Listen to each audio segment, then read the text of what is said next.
Coming to you from an undisclosed location somewhere deep in the heart of the Santa Monica Mountains, I'm your intrepid host, L.A. Marzulli. Today is the Autumnal Equinox, and this is On the Trail of the Nephilim. Today is the fall equinox, the autumnal equinox. Equal amounts of day and light, and I'll get into that and what this picture behind me is in just a moment. But first, a word from our sponsor, Virtual Shield. Apple has just announced a controversial new security update. The tech giant stated that they will scan every iPhone, iPad, and Apple computer connected to iCloud for illicit materials. Nearly 100 policy and rights groups have already come out against the update. But Apple isn't the only company doing this. Most tech giants breach your privacy in multiple ways, but you can fight back by using a VPN. This is why I love Virtual Shield. Virtual Shield adds an extra layer of security to any online account. It routes a user's online activity through their encrypted virtual tunnels. This prevents hackers, corporations, and your ISP from tracking you anywhere on the internet. Virtual Shield is my favorite. I highly recommend Virtual Shield. Get 50% off today by using the link www.virtualshield.com/LA. Once again, that's www.virtualshield.com/LA. What you're looking at here is the Moonrise over the Octagon Mound in Newark, Ohio. It's done with such absolute precision. It's based on an 18-and-a-half-year metonic or lunar cycle. How did they know? How did they know that the moon basically comes up and sets, or rises and sets, I should say, on an 18-and-a-half-year cycle? How did they know that? Well, if they didn't know it, then, in other words, if Native Americans didn't travel in that, if Native Americans didn't know about it, then they didn't know about it. So who did? This is why I call these sites Nephilim architecture, fallen angel technology. We're looking at this octagon in Newark, Ohio, which encompasses about 50 acres of land. I've been in it 3 times. When you're in it and standing in it, you have no idea what you're looking at. None. So Native Americans didn't do this, according to Chief Joseph Riverwind. They didn't. When the first white settlers came into the area and asked Native American, indigenous people, well, who built this? They said, we don't know. It was just here when we got here. There is a deliberate obfuscation about our ancient past. I mean, there is. What is the truth? If Native Americans built it, fine. Then why don't they talk about it? Why aren't these sites mentioned in their oral tradition? To the best of my knowledge, they are not, which is why we really rely very heavily on Chief Joseph Riverwind, because he's First Nation and he knows. And he talks about the tall ones, and we'll get into that a little bit more. But it's an amazing day because it's equal amounts of darkness and light. The Serpent Mound, which is very close to the Octagon Mound, all these, the largest serpent which on the planet. And I've been there about 3 times also. And it's a highly charged site. We believe that there were rituals done there thousands of years ago. And the undulations of the serpent point to the solstices and the equinoxes. Why go through all that trouble just to tell us that you know we're the equinox? What, and why is it a serpent? And why is the serpent with its mouth open in the act of swallowing an egg? So that's a little excerpt. I had to go there today. But I want to get back to, or before I get into Cabrera and the Inca stones, if you want to see the full Monty, Politics, Prophecy, and the Supernatural Report, we're doing 2 shows a day. Go to our Rumble account, L.A. Marzulli, BitChute, or Roku. That's where you're going to find me doing my pp&s report, and my hair will be on fire, and it'll be very passionate, and I'm able to speak freely. So go to Rumble, Roku, or BitChute, and check that out. In the meantime, we are doing 2 shows, one right here on YouTube, and we thank you for it, On the Trail of the Nephilim. Let's get back into Cabrera. This is the signage over the front door of the museum, and notice it says authentic engraved stones of Inca. Well, we take umbrage with that. We take issue with that because we believe that the whole thing is a hoax. And what's amazing is that certain creationists went down there and used these stones without really doing due diligence. They just went, well, that's okay, and we're going to run with this. And they used it to promulgate their particular idea of a young Earth versus an old Earth, and I don't want to get into that. If you believe what you want to believe, if you believe the Earth is 6,000 years old, fine. Or creation, all of creation is 6,000 years old, whatever you want to believe. I'm not going to argue it. I have my beliefs, and I believe this thing is far older than any of us can imagine. But I digress. So here's a shot of the interior of the museum. There are 10,000 of these stones that were carved. So did extraterrestrials do them, as Cabrera insists? And we get this right down. Cabrera published a book, The Message of the Engraved Stones of Inca, discussing his series on the origins and meaning of the stones. In this, he argued that the stones were evidence that man is at least 405 million years old, and it goes on from there. And then all of a sudden, in 1973, Eric von Daniken interviews this guy Basilio, and Basilio goes, "Whoa, I faked the stones." And then, of course, he recants that. So which is it? Were these stones carved by human hands, or are they extraterrestrial? Well, we're going to get into that in just a second. This is what they look like, and notice how crude they are. I mean, so someone builds a craft and comes here from, light years away, and then this is their artwork. I'm not buying that for a second. And there's that one stone that Irma carved, and I'll show you that in just a little bit. Another stone. Here's a pile of these things. So, and another shot. And this is where they get the whole idea of dinosaurs, right here. This is where, oh my gosh, dinosaurs walk with men. Well, okay, fine. If you want to believe that, you can believe that. And I'm well aware of the footprints next to the alleged dinosaur footprints. I think it's in Biloxi River or something like that in Texas. I haven't been there, but I am aware of it. And I remember talking to a gentleman, and I stated, well, how do you know that was a human being? Could it have been a fallen angel? Satan goes walking across the face of the earth, right? When he comes into the presence of the other angels and the Lord. Where have you been? Oh, I've been down walking to and fro over the face of the earth. Just saying. I realize it's food for thought. We have to get beyond, our little truncated view of God and the universe.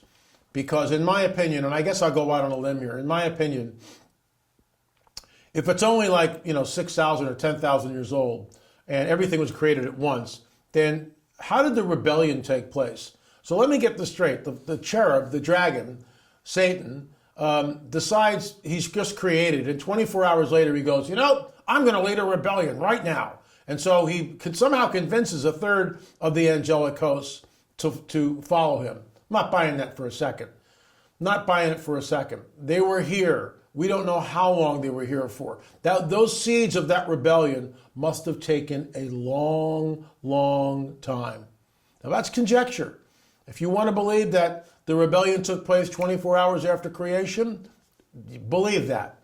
And if you also want to believe that the earth is flat, you can believe that too.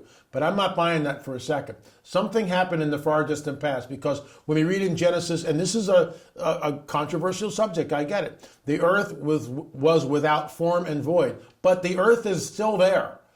It's a recreation. And that I based that on G.H. Pember's book, Earth's Earliest Ages, also Clarence Larkin. There are others who've waxed eloquent on it, and I'm not going to debate it. There's no point in it. That's my position, and it ain't going to change. But here's the deal. So another shot of a dinosaurs, and another shot of a dinosaurs. And notice how crude they are. And it shows, human beings and dinosaurs together. Well, not so fast, citizen. There was a magazine article published in Peru when journalists actually did due diligence and went and talked to Basilio. And here he is carving the stones. It was a whole magazine article about this. And you can see it. There's Cabrera on the lower right. And what we did is we actually, and Brian Forrester took us there along with his wife Irene and Senior Juan knew this whole thing. Knew the stones were fake. And, in Peru, you got to be careful because, Cabrera makes a lot of money from this whole thing. He gave up his practice as a medical doctor. And why am I blowing the whistle on this? Because I think it's time to. It's time to expose the nonsense, because that's what it is. And so here it is. There's one of the stones. And I'm going to show you this clip here. This is the woman, and you'll watch her carve a stone right in front of your face. Oh, yes, please. So she's been working 50 years carving Inca stones. It's Correct? Irene? Irene? 50 years she's 50 been working years, on about these. 50 years. And she's carving them now, as we can see. She worked all her life to raise her 13 children.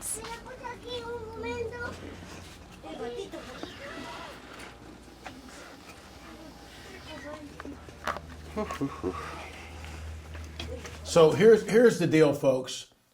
We were there. We actually visited the site. She had a box of Inca stones. I bought several of them. They burn in the fire. So why am I going after this now? Because if it's a hoax, then people need to understand that it is a hoax, that these people were carving the stones, and there were actually several families involved at the height of this thing. There's no provenance for any of them. When you go to Cabrera and you say, well, can you take us to where these stones were found? Oh, well, he can't do that. Well, why can't you do that? It's just like, if there's no provenance, if there's really no provenance, if we can't see, in other words, they did find some very small stones in Paracas, which showed engravings on them, but they were in funerary objects entombed with the mummies. That's provenance. It's there. We can go, here are the photographs, this is what we saw, and it's real. But, people can do all sorts of nonsense here. And this is why I take umbrage with this, because it's people are hanging their entire belief system on something that's a hoax, and that's not good. That's why we are on the trail of the Nephilim, even though this really isn't the Nephilim. It's some of the sidebars, some of the places that we go, some of the adventures that we find ourselves winding up in, unannounced and really not sought after. We had no idea that we were going to go to this place, and Brian and Senior Juan wanted to. Actually, Senior Juan wanted to go, and Brian was very instrumental in putting that together. So we went to the museum with Cabrera, saw the so-called Inca stones, and then went to this place where they were carving them. And I just showed you the clip where she's carving the Inca stones. Unbelievable. You want to avail yourself of all 7 of the films, please go to streaming.lamarzulli.net, streaming.lamarzulli.net. What are you waiting for? There is so much information. Folks, there is a hidden history that has been deliberately obfuscated from the peoples of the world. Moving right along with our UFO segment, there is the classic disc-shaped object. Pentagon UFO unit image spotlight report mentions off-world vehicles. It's not what I'm saying. It's not what I'm saying. Our government has declared UAPs, unidentified aerial phenomena, are real. So what do you do with that information? So aliens made agreement with U.S. President Donald Trump to hide on Earth, former Israeli spacehead announces. So this was yesterday, I believe, or actually a month ago. And I just saw this today, and so I went with it. This is the type of stuff that's being bandied around newspapers and other reporting. Let's walk through this. There's been rumors that have been basically persisted for decades that President Eisenhower met at Holloman Air Force Base and had contact with these entities and made some sort of an agreement. I actually wrote about this in the Nephilim trilogy. Is that real? Perhaps we'll never know. We know this, that on Tucker Carlson there was a series of David Fravor, Nick Pope, different people, Leslie Keane came on and talked about the validity of the UFO phenomenon. Okay, I get that. They scratched the surface. The big UFO report was 9 pages, an absolute nothing burger. But it's not going away. And then you get this aliens made agreement with U.S. President Donald Trump to hide on Earth. I'm not buying that one either. I think they made an agreement further back. And what's interesting here is when you read the Book of Enoch, there's this quid pro quo that happens with these entities. They make an agreement to give mankind technology, albeit it's very primitive, the art of weapon making, things like that, in trade for the women. There's a quid pro quo happening there. There's an agreement between the two. Jesus warns us to be like the days of Noah when I return. So the Book of Enoch amplifies the antediluvian world, amplifies what we read about in Genesis 6. Some of you will rant and rave, oh, it's not part of our canon, it's not part of our Bible. I never said it was.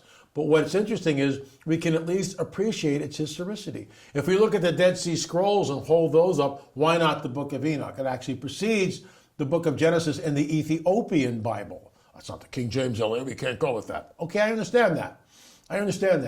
But this is why we've got this little break out of the box.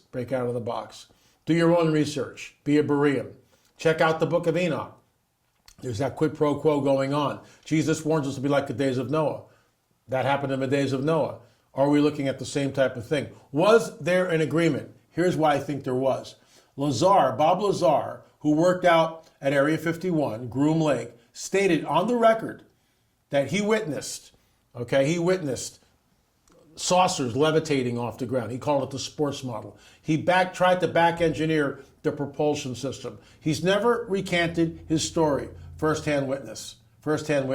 So, I believe that there was some sort of a deal, some sort of a trade, and we've heard what that trade was, that actually technology was given, and then we gave them permission to abduct certain people. And the aliens were supposed to keep track and let us know who they were taking.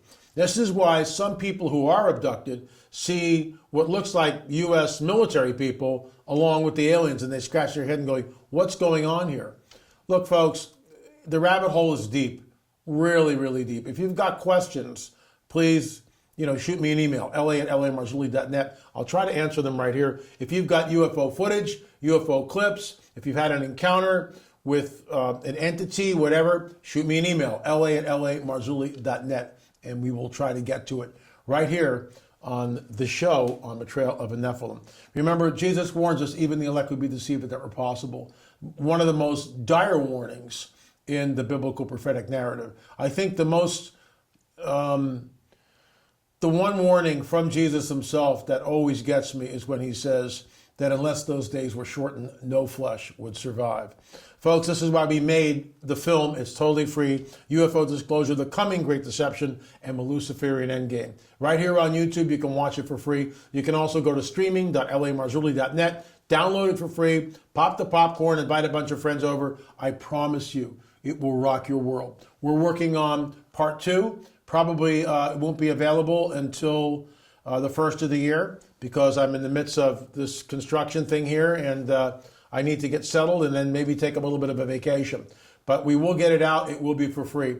Thanks so much for watching On the Trail of a Nephilim and also our daily UFO update. Remember, folks, if you've got footage of UFOs, pictures, if you've had an encounter, please shoot me an email, la@lamarzulli.net, and we'll explore that right here. Thanks so much for watching. Remember, we'll see you on the air or in the air.